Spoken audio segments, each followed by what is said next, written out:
उस्मानाबाद उर्फ धाराशिव मधल्या सगळ्या नागरिकांचे मनपूर्वक आभार।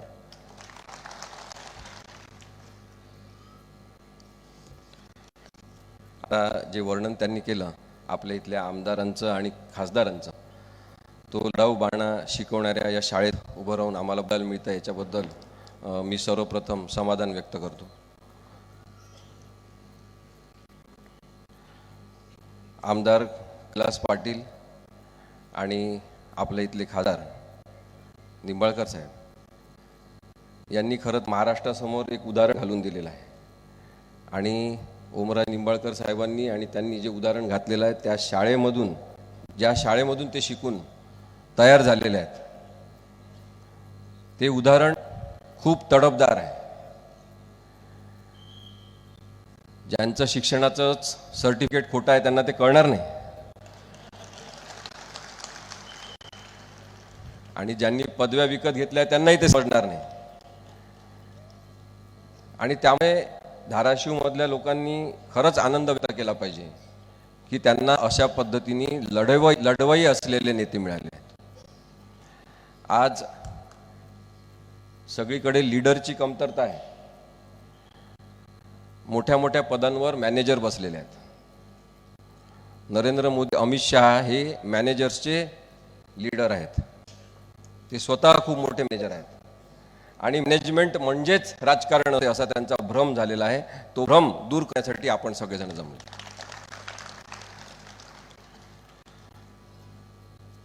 म्हणजे सहकारी डॉक्टर विश्वर चौधरी, पल चंदावर, ॲडव्होकेट बाळकृष्ण निढाळकर आणि आता आपल्यासमोर ज्यांनी विचार व्यक्त केले ते ॲडव्होकेट श्री आले,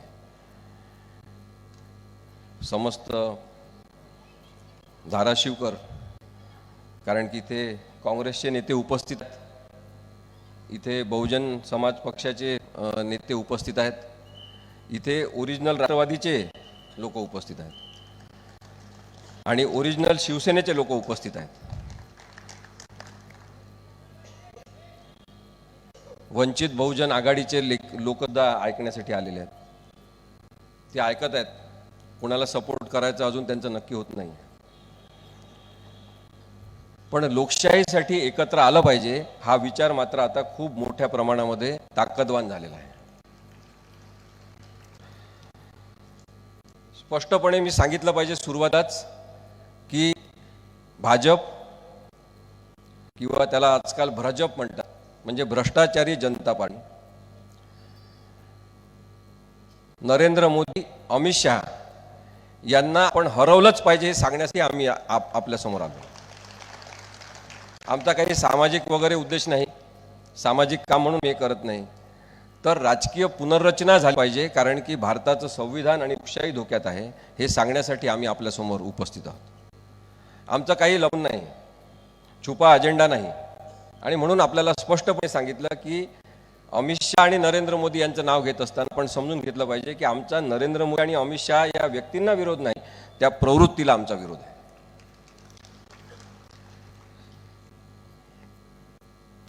निर्भय बनो ही चळवळ निर्भय नागरिक बनवण्यामध्ये पुढाकार घेते। निर्भय बनो या आदेश देण्यापासून तर निर्भय नागरिक तयार झालेले आहेत हे दाखवल्याचं प्रतीक म्हणून आज 50 सभांच्या वर सभा ज्या झालेल्या आहेत, तेव्हा आम्हाला दिसतं की अनेक लोक निर्भय नागरिक म्हणून पुढे येण्यासाठी तयार आहेत, आणि म्हणून या निर्भय बनो चळवळीचं आता रूपांतर निर्भय नागरिकांमध्ये झालं। सुरुवातीला काही लोक यायचे ऐकायला, आज जो प्रचंड पाठिंबा आम्हाला मिळतोय तो आम्हाला मिळाला पाठिंबा असं आम्ही मुळीच मानत नाही, आम्ही कोणीच नाही, आम्ही सामान्य माणसं आहोत। पण हा राग आहे लोकांचा नरेंद्र मोदी आणि अमित शहा सारख्या सगळ्या प्रवृत्तींबद्दलचा, हा राग आहे लोकांचा सतत खोटं बोलणाऱ्या नेत्यांच्या प्रवृत्तीबद्दलचा। दररोज काहीतरी धर्माबद्दल बोलणं, दररोज केवळ मंदिर मस्जिद याच्याबद्दल बोलणं, याचा कंटाळा आल्या लोकांची ही गर्दी आहे। लोकशाही आहे का हा प्रश्न सातत्याने आमच्या समोर आहे। एक सेपरेशन ऑफ पॉवर तत्व आहे की आपण वेगवेगळ्या ज्या यंत्रणा आहेत त्याच्यामध्ये त्यांच्या अधिकारांचं संरक्षण होईल, त्या यंत्रणा आपल्या अधिकारानुसार काम करतील आणि दुसऱ्या यंत्रणांमध्ये ढवळाढवळ करणार नाहीत, अशा प्रकारे भारतीय संविधानाची रचना डॉक्टर आंबेडकरांनी केली. त्याचा उद्देश हाच होता की न्यायव्यवस्था स्वतंत्र आहे, त्यांनी स्वतंत्र काम केलं पाहिजे. इलेक्शन कमिशन ऑफ इंडिया स्वतंत्र आहे, त्यांनी स्वतंत्र काम केलं पाहिजे. सीबीआय ही स्वायत्त संस्था आहे, त्यांनी स्वायत्त म्हणून काम केलं पाहिजे. हे करत असताना जेव्हा इलेक्शन कमिशन ऑफ इंडियाचा आपण विचार करतो की इंडिपेंडंट लोकांनी एकत्र येऊन इलेक्शन कमिशन ऑफ इंडियामध्ये कोण इलेक्शन कमिशनर असतील त्यांची नेमणूक केली पाहिजे. आणि त्याच्यासाठी आतापर्यंतची व्यवस्था काही विशेष नव्हती, त्यामुळे सर्वोच्च न्यायालयाने सांगितलं की भारताचे सरन्यायाधीश, पंतप्रधान आणि एक इंडिपेंडंट व्यक्ती असतील, त्या तिघांनी मिळून, विरोधी पक्षनेता, या तिघांनी मिळून इलेक्शन कमिशन ऑफ इंडियाची नियुक्ती करायची. इलेक्शन कमिशनर कोण असतील त्यांची. पण सरकारने कायदा बदलला आणि आता नवीन कायद्यानुसार पंतप्रधान स्वतः, एक विरोधी पक्षनेता आणि पंतप्रधान किंवा त्यांच्या पक्षाने नेमलेला एक व्यक्ती, असे तिघं मिळून इलेक्शन कमिशनरची नेमणूक करतील, असा बदल त्यांनी केला. म्हणजे 2 विरुद्ध 1 मताने इलेक्शन कमिशनर नेमले जातील. या निर्णयाला आव्हान देण्यात आलं सर्वोच्च न्यायालयामध्ये कायद्याला, आणि सर्वोच्च न्यायालयाने बरोबर भूमिका घेतली, त्याच्याबद्दल माझा काही आक्षेप नाही. सर्वोच्च न्यायालयाने सांगितलं की भारतीय संविधानानुसार कायदे करण्याचं काम हे संसदेचं आहे, त्यांनी कायदा केलेला आहे, त्यांना कायदा करायचा हक्क आहे, त्यामुळे आम्ही त्याच्यामध्ये ढवळाढवळ करू इच्छित नाही. पण इथे प्रश्न एवढाच नाही आहे, इथे प्रश्न इंटेन्शनचा आहे. तुम्ही लक्षात घ्या, नरेंद्र मोदी आणि अमित शहा किंवा आताची भाजप यांच्या प्रत्येक कामाचं विश्लेषण करताना त्याचा उद्देश लक्षात घेतल्याशिवाय तुम्ही काही बोलू शकत नाही. त्यांचा उद्देश, त्याला इरादा असा आपण म्हणतो, नियत असं आपण म्हणतो, त्या नियतमध्ये खोट आहे. त्यांच्या प्रत्येक निर्णयामध्ये खोट आहे, कारण की त्यांची नियत साफ नाही. आणि म्हणून आपण पाहतो की जनतेच्या न्यायालयात आता हा निर्णय आलेला आहे. इलेक्शन कमिशन कशाही पद्धतीने वागेल अशा पद्धतीचे लोक नेमून इलेक्शन कमिशन सुद्धा आपल्या ताब्यात त्यांनी घेतलेला आहे. आणि म्हणून निर्णय येताना आपण पाहतो की इलेक्शन कमिशन सांगतात की हे शिवसेनेचा धनुष्यबाण एकनाथ शिंदे, शिवसेना पक्ष एकनाथ शिंदेला, आणि तशाच पद्धतीने शरद पवार साहेबांनी स्थापन केले पक्ष अजितदादांना, घड्याळ अजितदादांना. आता ते घड्याळ चाललं पाहिजे, अशी सेल कुठे आहे, त्याच्यामध्ये बॅटरी नाही. आणि म्हणून आता अजितदादांना सगळीकडे जाऊन विनंती करावं लागते की मला तुम्ही जर निवडून दिलं नाही तर मी निवडणुकीला उभं राहणार नाही, भावनांना तुम्ही काही आव्हान करू नका, अशा पद्धतीने अजितदादा आता रणनीतीला आलेले आहेत इतक्या लवकरच. कारण की बेईमानीने पक्ष हिसकावून घेणे ही पद्धत जी रूढ होत आहे, ती रूढ करण्यामध्ये ज्या ज्या लोकांचा सहभाग आहे ते सगळेजण संविधानाचे दोषी आहेत, असं माझं स्पष्ट मत.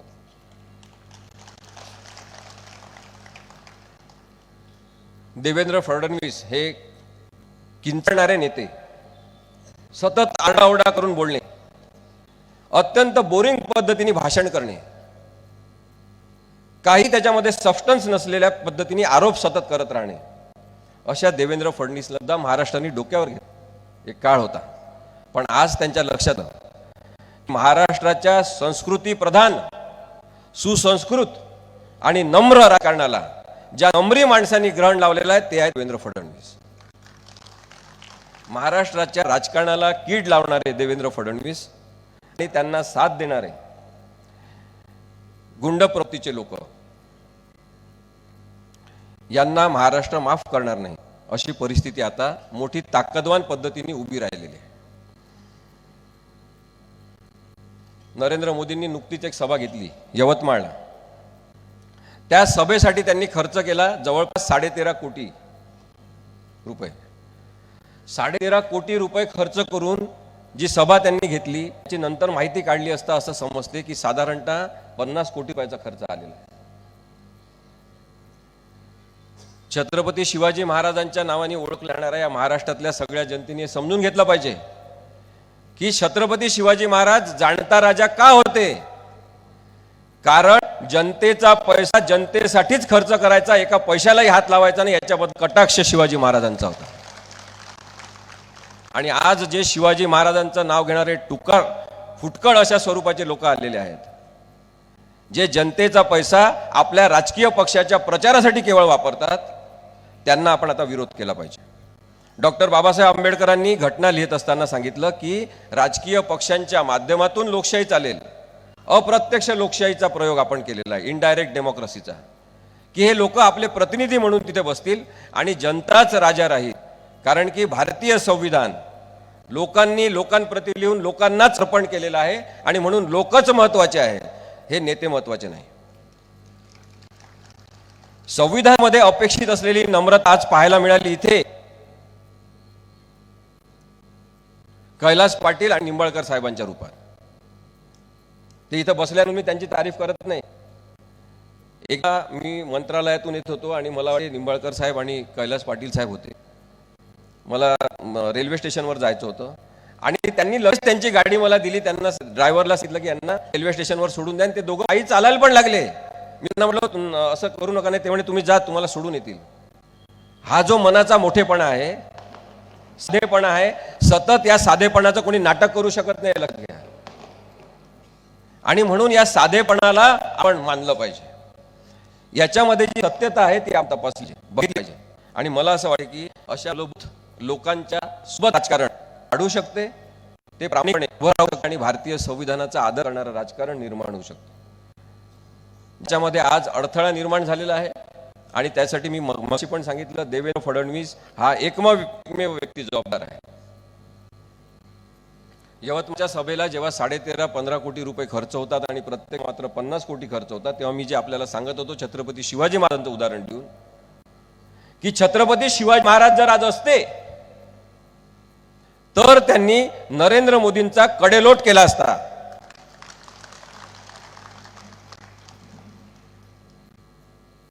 या 50 कोटी रुपयाच्या सभेनी यवतमाळ जिल्ह्यातल्या लोकांना काय दिलं? महात्मा गांधींनी एक तलिस्मा सांगितलं की जो जो समाजकारणामध्ये असेल, राजकारणामध्ये असेल, समाजासाठी काम करत असेल, त्या माणसाच्या कामात मूल्यांकन करताना गांधींनी सांगितलं एक तत्व वापरायचं की समाजाच्या शेवटल्या माणसाला त्या माणसाच्या कार्यक्रमाचा, कोणत्याही कामाचा काय उपयोग झाला. माझा प्रश्न आहे संपूर्ण महाराष्ट्राला की नरेंद्र मोदींनी यवतमाळ या आदिवासी बहुल जिल्ह्यामध्ये जी सभा घेतली त्याचा यवतमाळ जिल्ह्यातल्या एका तरी माणसाला उपयोग झाला का? मुळी झाला नाही. आणि त्यामुळे त्यांनी जो जनतेचा पैसा वाया घालवलेला आहे, ती त्यांची वाईट सवय, वाईट प्रवृत्ती आहे. त्यांच्या सगळ्या सभांमध्ये तुम्ही पहा, ते केवळ भाजपचा प्रचार करण्यासाठी सभा घेतात. जनतेच्या पैशातून जनतेच्या कामांचं, विकास कामांचं उद्घाटन करा, त्याच्याबद्दल तुम्ही सांगा जरूर, परंतु राजकीय पक्षाचा अजेंडा ठेवून जनतेचा पैसा खर्च करून केवळ राजकीय पक्ष वाढवायच्या उद्देशाने काम करणाऱ्या लोकांची आता आपल्याला शिसारी आली पाहिजे. आपल्याला वाईट वाटलं पाहिजे की अशा लोकांना आपण निवडून दिलेलं आहे. आणि म्हणून मला असं वाटतं की जे मूलभूत प्रश्न आहेत त्यांच्याबद्दल बोलणारे लोक हे महत्त्वाचे मानले पाहिजे. मी काही खूप वेगळ्या गोष्टी, महत्त्वाच्या गोष्टी आपल्यासमोर मांडणार आहे. बीजेपीने जो घोडाबाजार भारतामध्ये, महाराष्ट्रामध्ये सुरू केलेला विशेषतः, याला कारण आहे की 400 पार असं जरी यांची घोषणा असली तरी हे आतून घाबरलेले आहेत.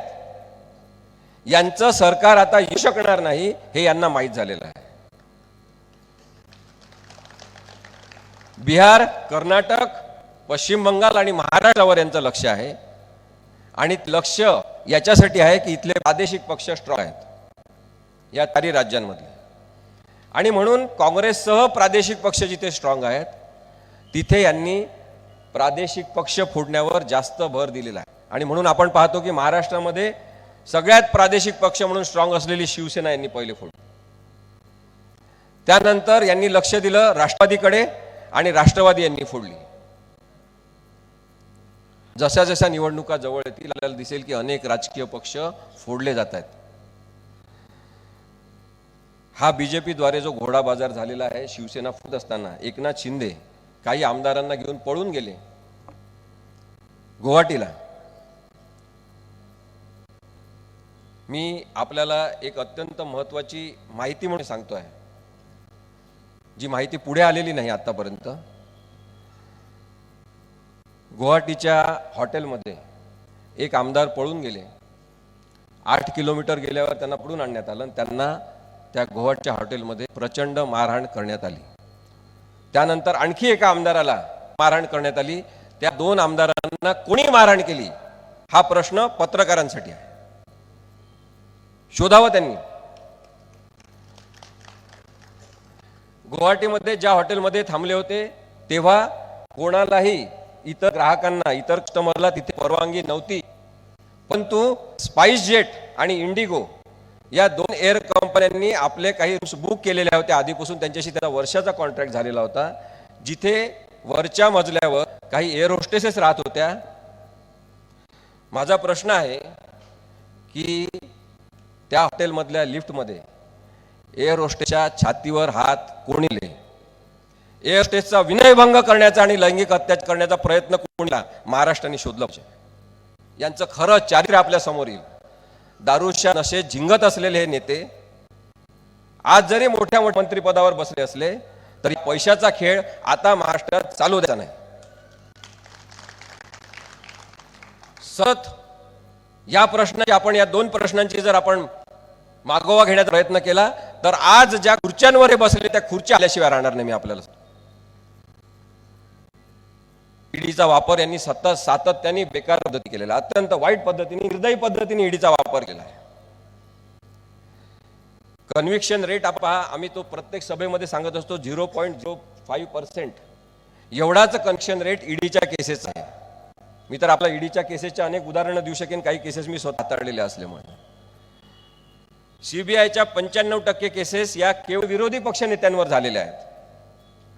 जी यंत्रणा यांना मिळेल त्याचा दबाव निर्माण करून यांनी राजकारण जे निर्माण करण्याचा प्रयत्न केलेला आहे ते नासलेलं राजकारण, आणि त्याचे बळी महाराष्ट्रातले 2 मी सांगतो अनेक जण आहेत. अनिल देशमुख, ज्यांच्यावर 100 कोटी रुपयाच्या भ्रष्टाचाराचा आरोप झाला, जेलमध्ये ठेवण्यात आला. आणि जेव्हा सिद्धच झालं नाही काही आणि कोर्टामध्ये शेवटी मुद्दा आला की काहीतरी पुरावा द्या यांच्याबद्दलचा, यांनी भ्रष्टाचार केल्याचा, तेव्हा सांगितलं की काहीतरी 1000 कोटीचाच, आपलं 1.75 कोटीचाच घोटाळा आहे. त्याची तरी माहिती द्या असं सांगितल्यावर त्याची सुद्धा माहिती देण्यात आली आणि शेवटी अनिल देशमुखांना जामीन मिळाला. दुसरे आहेत शिवसेनेचे संजय राऊत, ज्यांच्यावर अशाच पद्धतीने केस टाकण्यात आली, त्यांना जेलमध्ये डांबण्यात आलं आणि नंतर काही दिवसांनी त्यांचा जामीन झाला, काही महिन्यांनी जामीन झाला. माझा मुद्दा आहे, आपण कायद्याचा इंडिपेंडन्स तयार केलेला आहे आणि कायद्याचं तत्व जे तयार केलेलं आहे त्याच्यामध्ये स्पष्टपणे सांगितलं, इथे अनेक वकील आहेत त्यांनी जरूर याच्याबद्दल बोलावं, की जोपर्यंत एखाद्यावर गुन्हा सिद्ध होत नाही तो माणूस गुन्हेगार आहे असं आपण त्याला म्हणत नाही. पण अनिल देशमुख आणि संजय राऊत याच्यासह अनेक तर नेते यांना जे प्री ट्रायल कन्व्हिक्शन झालेलं आहे, म्हणजे शिक्षा प्रत्यक्ष देण्यापूर्वी, गुन्हा प्रत्यक्ष सिद्ध होण्यापूर्वीच शिक्षा झाली पाहिजे अशा पद्धतीने सरकारची जर भूमिका असेल तर तो कायद्याचा अत्यंत बेकार गैरवापर आहे, हे मानवी हक्कांचं उल्लंघन आहे.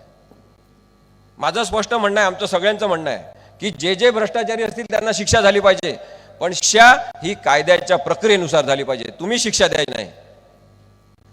जर आम्हाला असं कळत असेल की तेव्हाचे गृहमंत्री यांनी सांगितलं असेल की मुद्दाम अनिल देशमुखांना कसाबच्या बॅगमध्ये ठेवा, मुद्दाम हे लाईटचे फ्लड सुरू करून ठेवा, त्यांना झोप आली नाही पाहिजे, त्यांचं डोकं दुखलं पाहिजे, त्यांचे डोळे खराब झाले पाहिजे, हा निर्दयीपणा आहे.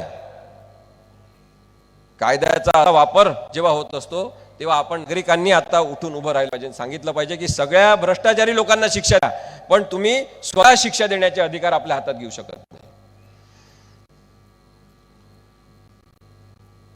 दिल्ली सारख्या केंद्रशासित प्रदेशांमध्ये एक प्रयोग सुरू झालेला आहे. यांनी काही जणांना वचन दिलेले आहेत, नरेंद्र मोदी आणि अमित शहांनी, की तुम्ही आम्हाला तुमच्या राज्यातून खासदारकीच्या सीट निवडून द्या, राज्य तुम्ही सांभाळा, तुमचाच पक्ष राज्यामध्ये सांभाळा, तुम्हीच मुख्यमंत्री करा, आम्ही त्याला सगळा सपोर्ट करू, असे वचन ते देत आहेत. यामागे जे षडयंत्र आहे ते आपण समजून घेतलं पाहिजे. सेपरेशन ऑफ पॉवर्स जे तत्व मगाशी मी सांगितलं आपल्याला, ते भ्रष्ट करण्याचा सातत्याने यांचा प्रयत्न सुरू आहे, जो दिल्लीमध्ये यांनी प्रयोग करून बघितलेला आहे की नायब राज्यपाल तिथले असतात त्यांचे अधिकार यांनी वाढवून टाकले, कारण की अरविंद केजरीवाल शिक्षण, आरोग्य, महागाई या प्रश्नावर झपाट्याने काम करायला लागले. तर यांनी नायब राज्यपालांचे अधिकार वाढवून टाकले. त्याला आव्हान देण्यात आलं आणि ते आव्हान सुप्रीम कोर्टाने ऐकून घेतलं नाही दुर्दैवानी, आणि नायब राज्यपालांचे अधिकार हे जास्तीचे वाढीव स्वरूपात आज आपल्याला दिसतात. याचाच अर्थ तुम्ही मुख्यमंत्री कोणी व्हा, आम्ही राज्यपालांच्या किंवा नायब राज्यपालांच्या तर्फे आमचं राज्य चालू.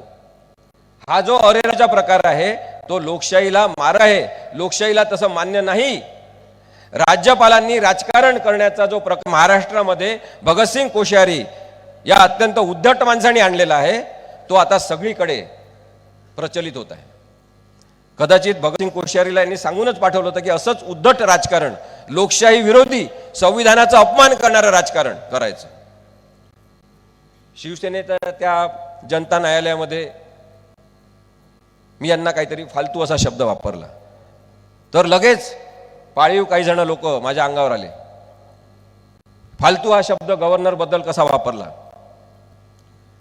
शब्द चांगला वापरून सुद्धा मी बोलू शकतो. त्या दिवशी कदाचित उत्साहाच्या भरात मी बोललो असेल, परंतु हा माणूस त्याच लायकीचा आहे. भगतसिंग कोश्यारी यांनी महात्मा फुले बद्दल अनुद्गार काढले, यांनी छत्रपती शिवाजी महाराजांबद्दल चुकीचे वक्तव्य केले, आणि तरी त्याची पाठराखण करणारे जे महाराष्ट्रातलं भाजप सरकार आहे त्याच्यावर आपण आक्षेपच घ्यायचा नाही. ज्या पद्धतीने यांनी राज्यपालांचा वापर करून राजकारण करण्याचा प्रयत्न केलेला आहे हा आपल्या लक्षात आला पाहिजे. एवढंच मला जनतेसमोर मांडायचं आहे. मोदीच्या जाहिरातीवर सातत्याने प्रचंड खर्च सरकारी तिजोरीतून होत आहे.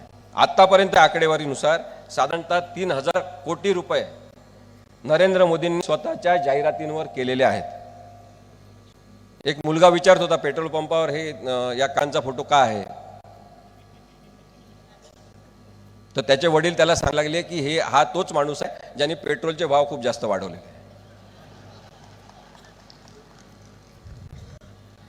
आपल्याला मोदींची प्रवृत्ती समजून घेतली पाहिजे. मोदी नावाचा माणूस ही एक प्रवृत्ती आहे, ती एक विकृती सुद्धा आहे.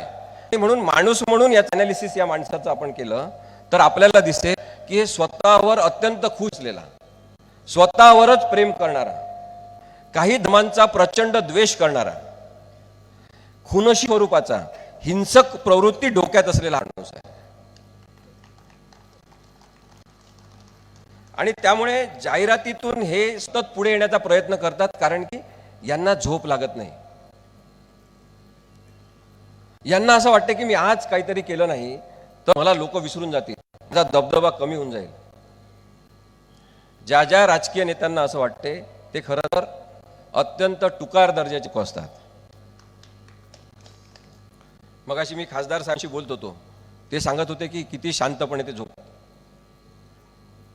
महाराष्ट्रात आम्ही तर सगळीकडे सांगतोय साहेब की आपल्याला आता जसं नरेंद्र मोदी सांगतात की मी दिवसरात्र लोकांसाठी काम करतो, झोपतच नाही, कमीत कमी झोपतो. माझं स्पष्ट म्हणणं आहे आमच्या या मंचावरून की नंतर निवड करताना नैसर्गिकपणे रात्री झोपणारा नेता निवडा. जो पूर्ण वेळ झोपत नाही त्याचं मानसिक संतुलन घडते, तो माणूस चिडचिडा होतो, तो माणूस हिंसक होतो, तो माणूस राग होतो, कारण का त्याची झोप झालेली नसते. नरेंद्र मोदींना पत्र लिहिले सगळ्या जनतेने की तुम्ही झोपत जा. काही गरज एवढं काम करण्याची, आणि जे काही काम केलं मी पाहिलेलं आहे 10 वर्ष, तुम्ही चुकीचं काम करता कारण की तुम्ही झोपले नाही. आता आपल्याला ते झोपवत आहेत. लोकशाहीला झोपवत असलेल्या या माणसाला आता घरी पाठवा. जाहिराती माध्यमांना दिल्या जातात खूप मोठ्या प्रमाणामध्ये, कारण की जाहिराती देणं आणि जाहिराती देऊन माध्यमांवर दबाव आणणं हे तंत्र आहे. सरकारची खरं तर पॉलिसी आहे की लहान लहान न्यूजपेपर, लहान लहान माध्यमं जगले पाहिजे, त्यांना सुद्धा जाहिराती दिल्या पाहिजे, हे धोरण. या धोरणाचा गैरवापर यांनी कसा केला हे आपण पाहिलं तर आता आपल्याला दिसते की अनेक माध्यमं, न्यूजपेपर या विकत घेऊन टाकलेले आहे आणि त्यांच्यावर दबाव आणलेला आहे. आमचं हे स्पष्ट म्हणणं आहे की पत्रकारांना सगळं दिसत आहे. ग्रामीण भागातले पत्रकार, जिल्हा पातळीवरचे पत्रकार सगळं बघत आहेत, त्यांना सगळं समजते, कारण की लोकांशी प्रत्यक्ष भेटणारा हा घटक आहे. पत्रकार हे लोकशाहीचे डोळे आहेत. यांना सगळं माहिती आहे. यांचे पालक विकले गेलेले आहेत काही जणांचे, आणि त्यामुळे बरेचदा ते बातम्या, त्यांच्या पाठवलेल्या बातम्या सुद्धा छापून येत नाही. त्यामुळे पत्रकारांवर मुळीच राग व्यक्त करू नका. राग व्यक्त करायचा असेल तर नरेंद्र मोदी आणि अमित शहा या प्रवृत्तीवर करा, ज्यांनी लोकशाहीचा हा चौथा स्तंभ माध्यम आणि पत्रकारिता खिळखिळे करून टाकलेला आहे. आयुष योजना यांनी आणली, ते असे दाखवतात पोस्टर, म्हणजे असा मार्केटिंग करणारा पंतप्रधान पहिलेच पाहिला आपण. जेव्हा 2014 मध्ये निवडून आले तेव्हा यांनी जिओची जाहिरात केली होती, आपल्याला आठवत असेल. पेटीएम पण जाहिरात त्यांनी केली. पंतप्रधान साधारणतः धोरणात्मक विषयांवर बोलतात, धोरणात्मक विषयांवर करतात, पण हे यांनी पाळलेल्या उद्योगपतींचे उद्योग वाढण्यासाठी काम करतात. ते म्हणतात मला काहीच नाही, परिवार नाही, काही नाही, मैं झोला लेके निकल जाऊंगा. लोकांना खरं वाटतं की बरोबर आहे, यांना तर काहीच नाही, यांच्या जो घर नाही, यांच्या जो संपत्ती नाही. राहुल गांधी सांगतात ते 100% बरोबर आहे. अदानीची सगळी संपत्ती मोदींची आहे आणि ती भ्रष्टाचारातून जमवलेली आहे. आता विमानतळाचं तुम्ही उदाहरण घ्या. आतापर्यंत त्याचा नियम काय होता की ज्यांना विमानतळ जोपासण्याचा, विमानतळ सांभाळण्याचा आणि विमानतळावर काम करण्याचा अनुभव असेल त्यांनाच विमानतळाच्या संदर्भातले अधिकार दिले पाहिजे. यांनी ती अट काढून टाकली आणि मुंबईचं विमानतळ अदानीला देऊन टाकलं. अनेक विमानतळ आज अदानीला देऊन टाकलेले आहे. रेल्वे स्टेशन विकणं सुरू केलेलं आहे. खोटा खोटा चहा ज्यांनी रेल्वे स्टेशनवर विकला त्यांनी खरोखर आपले रेल्वे स्टेशन विकणं सुरू केलेलं आहे. आणि त्यामुळे आपल्याला अत्यंत सजग पद्धतीने डोळे उघडून यांच्या प्रत्येक कृतीकडे बघितलं पाहिजे असं मला वाटतं. आयुष योजनेमध्ये जवळपास ते म्हणतात 3400 3500 काहीतरी पेशंट आम्ही त्यांना पैसे दिले, तपासले, इलाज केले. महाराष्ट्रामध्ये माझ्याकडे स्वतः केसेस आहेत. आता आम्ही केसेस काही ड्राफ्ट करतो. कोविडच्या काळात झालेल्या भ्रष्टाचाराच्या कशा प्रकारे ज्या मोफत वाटाच्या त्या विकल्या आहेत त्याच्याबद्दल केसेस औरंगाबाद हायकोर्टात दाखल करणार आहोत. पण मला सांगायचा मुद्दा हा आहे की मेलेल्या पेशंटवर खर्च दाखवून जवळपास यांनी करोड रुपये हे आपापल्या पक्षाच्या काही संस्था संघटनांना दिलेले आहेत. आणि कधीतरी याचा हिशोब चुकवावा लागेल. म्हणजे आपण तो ना मराठीमध्ये मढ्यावरच्या काय टाळूचं लोणी खाणारे 400 पार वगैरे असा यांनी नारा दिलेला आहे. कारण की हे घाबरलेले आहे, यांना माहिती आहे यांचे लोक एवढे निवडून येऊ शकत नाहीत. मोदींच्या नावावर निवडणूक लढवणे हाच आता यांच्यासाठी शाप ठरणार आहे. मी आपल्याला सांगतो, जेवढा 3000 कोटी रुपयाचा यांनी जाहिरातीवर नरेंद्र मोदींच्या खर्च केलेला आहे, अजूनही नरेंद्र मोदींच्या चेहऱ्यावर ते निवडणूक लढवू इच्छितात. लोक आता नरेंद्र मोदींचा चेहरा आणि ते अमित शहाचं तोतडं बोलणं होऊन कंटाळलेले आहेत. मोदींचीच प्रतिमा आता यांच्या अंगावर येणार आहे आणि नरेंद्र मोदींना एवढे दाखवतील तेवढे लोक आता यांना रिजेक्ट करणार आहेत. पण एक धोका यांनी पत्करलेला आहे नरेंद्र मोदींचा चेहरा मोठा करून सातत्याने, आणि त्याचं मोठं पाप यांच्या माथी आता लागणार आहे. पराभव सुद्धा यांना डोकदुखी म्हणून सहन करावा लागू शकतो. म्हणून आपला एक लक्षात घ्यायला पाहिजे की भाजपचे प्रशंसक असलेले, नरेंद्र मोदींचे भक्त असलेले, जे नरेंद्र मोदींबद्दल काहीच विश्लेषण केलं तरी ऐकून घेऊ शकत नाही, अगदी आपल्याला मारहाण करण्यासाठी येऊ शकतात, अशा लोकांच्या नादी लागू नका. मत देणारे वेगळे आहेत आणि महाराष्ट्रातली ही परिस्थिती इथला शेतकरी, मजूर, कामगार बदलणार आहे, मध्यमवर्गीय बदलणार आहे, इथे बसलेले असते बदलणार आहेत. त्यांना माहीत झालेलं आहे की मोदी हा अत्यंत खोटारडा माणूस आहे. त्याच्यामुळे आपल्याला मोदी विरुद्ध मुद्दा अशी लढाई करायची आहे. मुद्द्याची लढाई झाली पाहिजे. यांच्याशी मुद्द्यांवर बोला, यांच्याजवळ उत्तर नाही, हे नेहमी मंदिराबद्दल बोलतील. यांच्याशी मुद्द्यांवर बोला, बेरोजगारीवर बोला, महागाईवर बोला, हे पुन्हा मंदाबद्दल बोलतील. यांच्याजवळ विषयच नाही. मोदींच्या सगळ्या 10 वर्षाच्या कामकाजामधून मंदिर काढून टाका, धर्म काढून टाका, यांनी काम शून्य केलेलं आहे. धर्मामध्ये तेढ निर्माण करणारा, भांडण लावणारा, राक्षसी प्रवृत्ती असणारा माणूस नरेंद्र मोदी आहे, हे मी स्पष्टपणे आपल्याला सांगतो. आधी निवडणुका खेळल्या जायच्या आधी तो काळ होता खेळीमेळीचा, की जिंकल्यावर सुद्धा हरलेल्या माणसांनी अभिनंदन करायचं, हरलेल्या माणसाचं सांत्वन जिंकलेल्यांनी करायचं, अशा प्रकारची संस्कृती महाराष्ट्राने पाहिलेली आहे. पण त्यांनी निवडणुकीला युद्धाचं स्वरूप दिलेलं आहे. आणि त्यामुळे मी मगाशी जे सांगत होतो की वेस्ट बेंगॉलमधल्या 42 जागा असतील, महाराष्ट्रातल्या 48 जागा असतील, कर्नाटकमधल्या 28 जागा असतील, बिहारमधल्या 40 जागा असतील, या सगळ्या 4 राज्यांमधल्या जागांवर यांचं अस्तित्व आहे आणि म्हणून सगळी गडबड या राज्यांमध्ये यांनी सुरू केलेली आहे.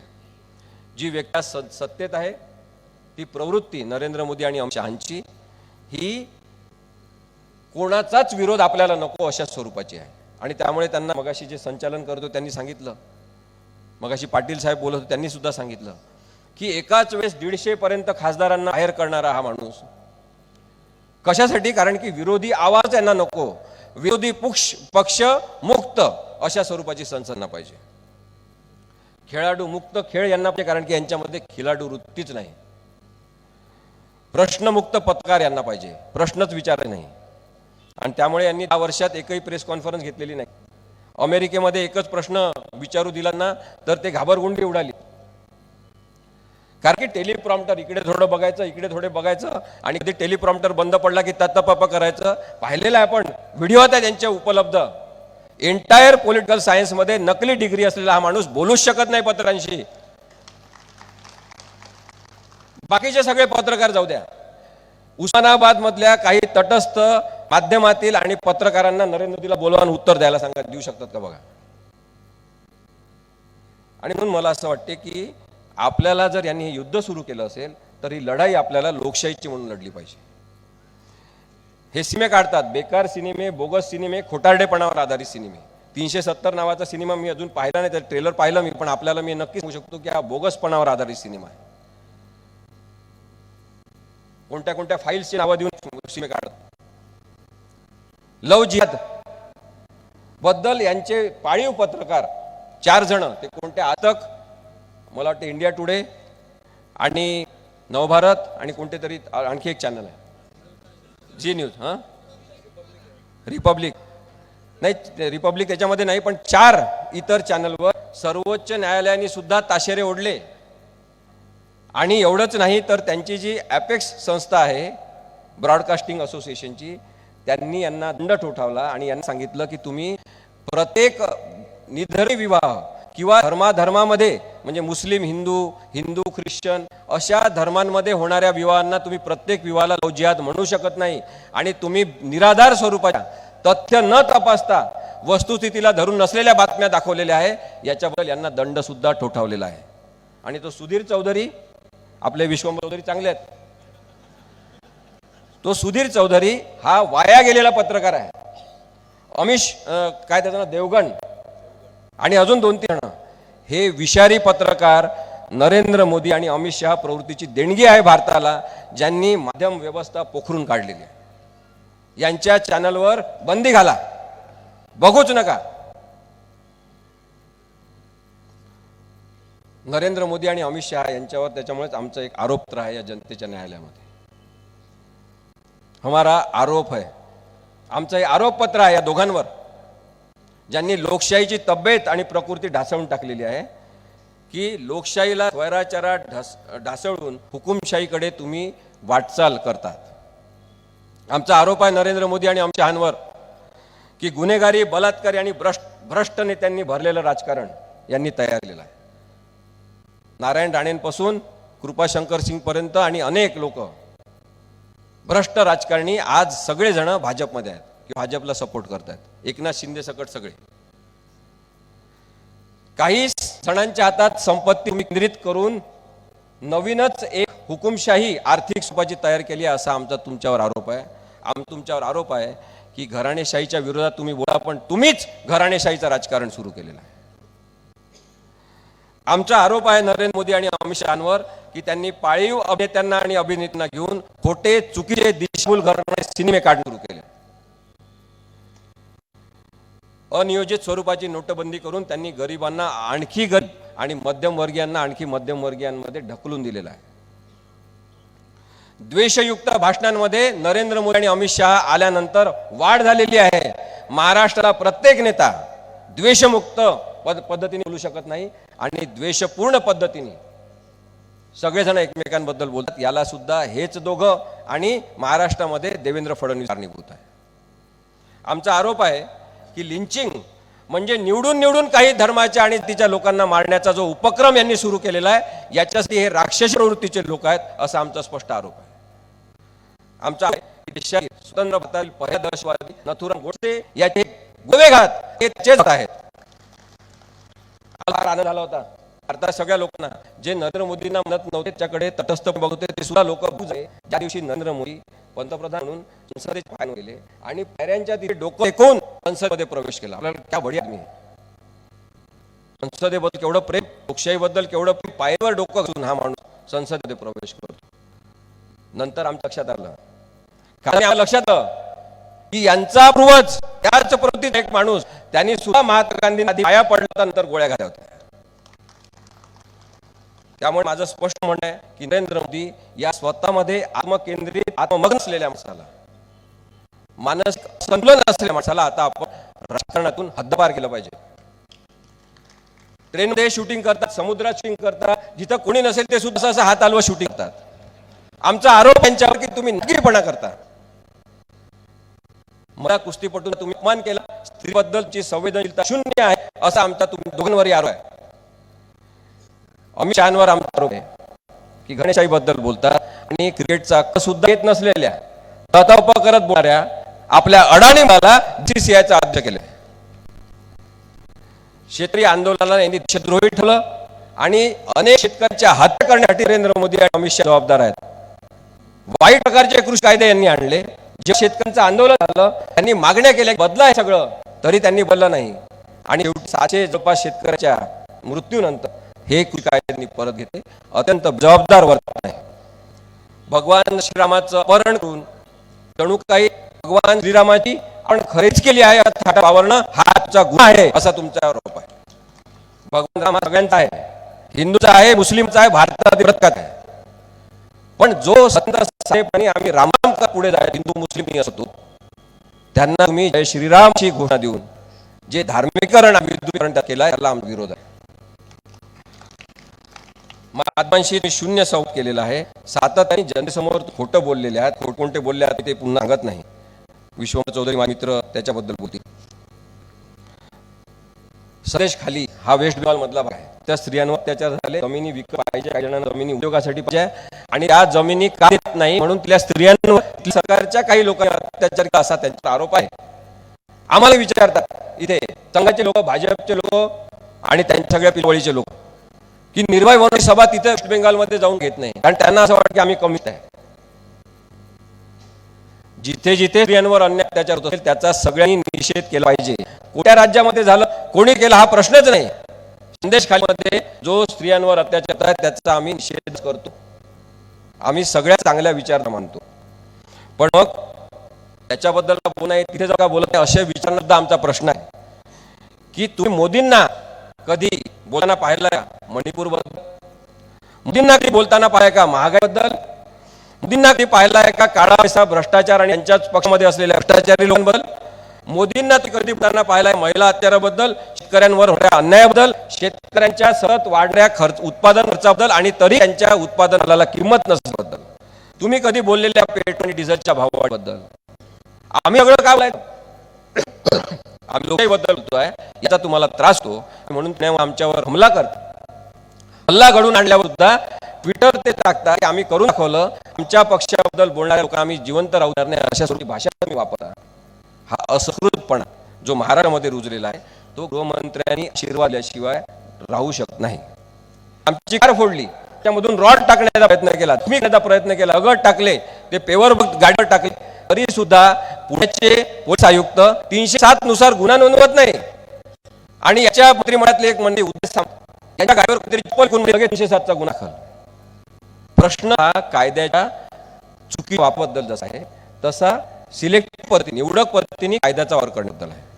आणि म्हणून पोलीस आयुक्तांपासून सगळेजण जर डोळे बंद झाले असतील, त्यांना मुद्दाम काळाच्या साथ असतील की तुम्ही हे बघायचं नाही हेच बघायचं, तर त्याला सुद्धा विरोध आहे.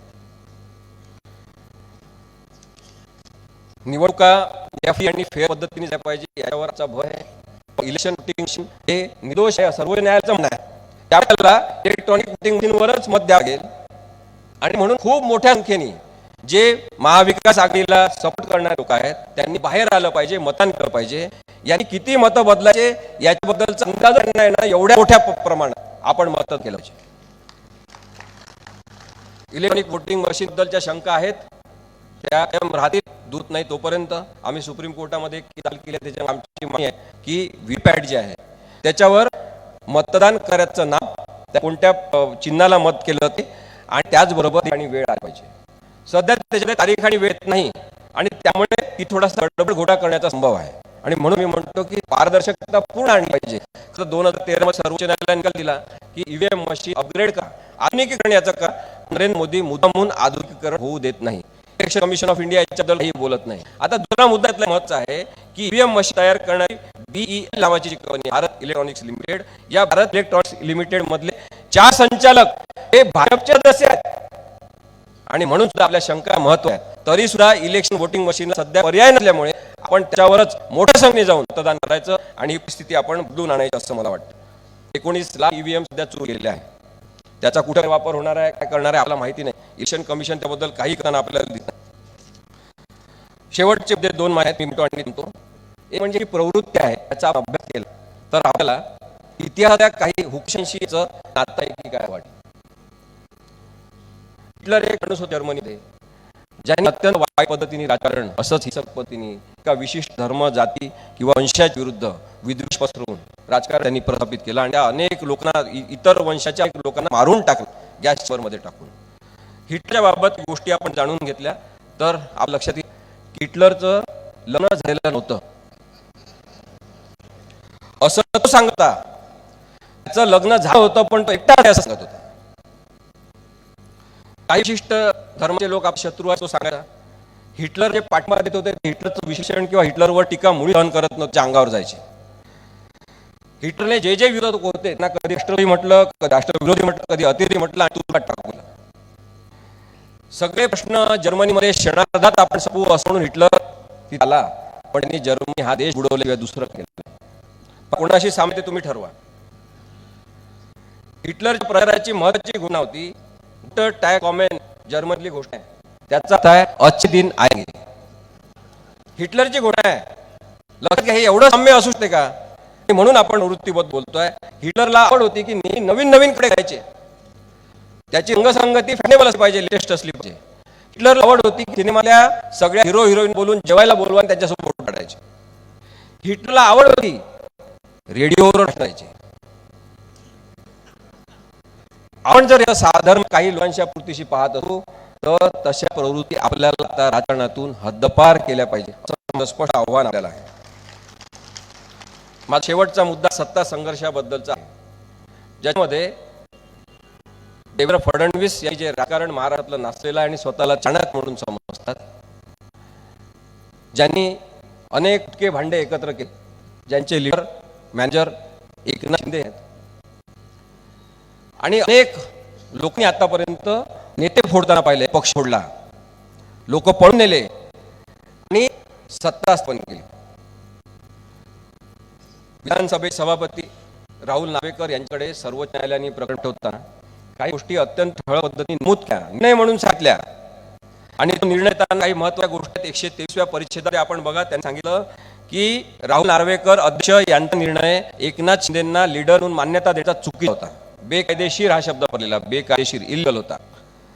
त्यांनी सांगितलं की भरत गोगावले याची 3 जुलै 2022 रोजी व्हीप म्हणून नेमणूक झाली, त्याला मान्यता द्यायचा राहुल नार्वेकर यांचा निर्णय बेकायदेशीर होता. अनेक गोष्टी आहेत, मी आपल्याला त्या सांगत नाही, पण